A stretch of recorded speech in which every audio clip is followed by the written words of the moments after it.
করিতে পারিনি চিৎকার, সকলের কাছে পুরোজন অনুরোধ করছি, আসুন আমরা আমাদের বারবার আপনারা বলেন শেয়ার কেন চান, আজকে আপনাদের মাধ্যমে শেয়ারের মাধ্যমে আমাদের অনেক অর্থ এসেছে গরিব অসহায় মানুষদের জন্য। আসসালামু আলাইকুম ওয়া রাহমাতুল্লাহি ওয়া বারাকাতুহু। দেশ ও দেশের বাইরে থেকে যারা আমাদের লাইভটি দেখতেছেন সকলকে জানাই আন্তরিক মোবারকবাদ। তো আমরা এখন আছি শেরপুর জেলাধীন গাজী খামার ইউনিয়নের দোকানদারে আছি। আমার সাথে যিনি আছেন উনি আমাদের ভুক্তভোগী পঙ্গু শহীদুল কাকা। ওনার পেশা হলো কুলির কাজ করা। তো উনি গত 5 মাস আগে আমার সাইডে যে ঘরটা দেখতে পাচ্ছেন, ঘরটাতে খাও চালের উপর থেকে পড়ে গিয়ে ওনার পাটা আপনারা দেখতেছেন একে একে 5টা ভাঙ্গা দিচ্ছে।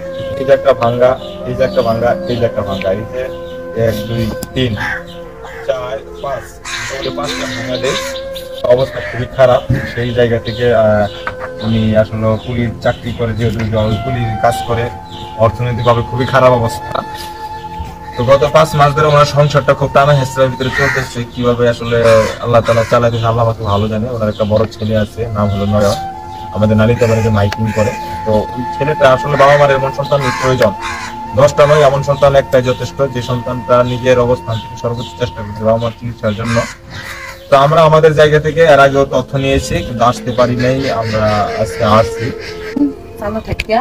সকালবেলা 8টায় একজনের ডাকে নিছি, যাওয়ার পরে তুলে নিছি, তুলে যাওয়ার পর তো করে গেছে। করার পরে একজন ওই পাশে মারা গেল, তখন মারা গেল। আমি দূর বাইরে গেলাম, যা দেখি পাই ঠ্যাং ভাঙিয়ে করে গেল। করার পরে ধরাধরি করি না, আমরা সাধারণ নিয়ে গেলাম। পরে সভাপতি দেখি ইজি করে আমরা সহযোগিতা করছি, কিচ্ছুই নেই, সহযোগিতা করছি। আপনাদের দেশের মানুষের কাছে আমাদের চাওয়া কি? 300 টাকা করাবার পাই। আল্লাহ আল্লাহ আল্লাহ, আপনাকে আমাকে আল্লাহ তাআলা কত ভালো রাখছে। আসুন যদি কারো একান্ত এই শহীদুল কাকার চোখের পানি মূল্য থাকে,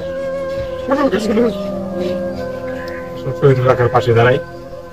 ওনার এই অবস্থা আমার আল্লাহ তাআলা কত ভালো রাখছে আপনাকে আমাকে। আজকে আপনার আমার এই ক্ষুদ্র ক্ষুদ্র দানের মাধ্যমে ওনার চিকিৎসা হলে একসময় আমার দাঁড়াতে পারে। এখনো প্রত্যেক মাসে ওনাকে পিজি হসপিটালে যেতে হয়। সেই হসপিটালে যাওয়ার পর প্রত্যেক মাসে একবার করে যেতে হয়। প্রত্যেক মাসে একবার করে গেলে ওনার প্রায় এভারেজে 15,000 টাকা প্রয়োজন। আর এভারেজে 15,000 টাকা প্রয়োজন, সেটা তার সন্তান কোথা থেকে মিল করতেছে না আল্লাহ পাক ভালো জানে। ওনাদের নিজস্ব থাকার জায়গাটা পর্যন্ত নাই, অন্যের জায়গায় থাকে। ওনাদের পরিবারের অর্থনৈতিক অসচ্ছল, আসলে চাইলেই পারতেছে না কিছু করার জন্য। ওনার এখানে 6টা রড ভরা ছাড়া আমাদের অনুভূতিরা জানবো আমাদের শহীদুল কাকার জাতির কাছে, দেশের কাছে আমরা কিছু বলার থেকে বলতে পারছি।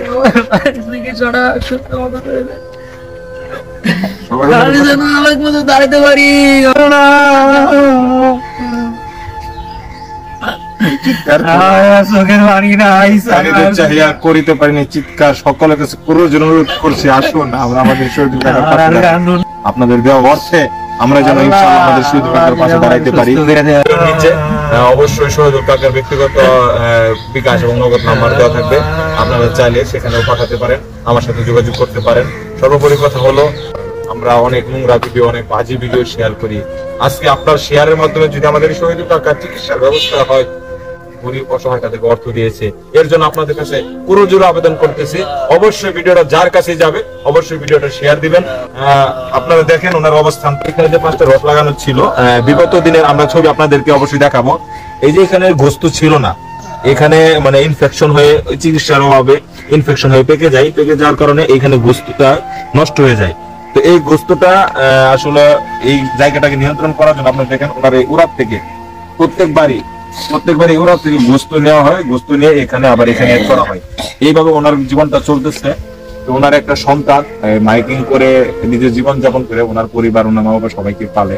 তো গত 5 মাস যাবত ওনাদের এই হলো অবস্থা। আলহামদুলিল্লাহ, আপনারা যদি আমাদের পাশে দাঁড়ান, আমরা শহীদুল কাকার পাশে দাঁড়াতে চাই, অবশ্যই আপনারা আমাদের পাশে থাকবেন, পাশে থাকেন। সকলের কাছে অনুরোধ রাখছি অবশ্যই আমাদের পাশে দাঁড়াবেন। বিশেষ করে যারা সুস্থ আছেন আজকে এই অবস্থানটা আপনার, আমার বাবার, আমার ভাই, আমার বন্ধু, আমার বান্ধব, আমার আত্মীয় স্বজনের সাথে হতে পারতো। আল্লাহ তাআলা হয়তো আপনাকে আমাকে ভালো লাগছে, আজকে নয়নের বাবার মতো আমার বাবার অবস্থা হতে পারতো। আমরা অনেক ভালো আছি, যারা সুস্থ আছি, এই অসুস্থ হওয়ার আগে সুস্থতার নিয়ামত শুকরিয়া আদায় করি। রমজানে দান করলে একের অধিক সওয়াব পাওয়া যায়, আমরা সকলেই জানি। সদকায়ে জারিয়া হিসেবে আমরা আমাদের শহীদ পাকের বাসা দাঁড়াই।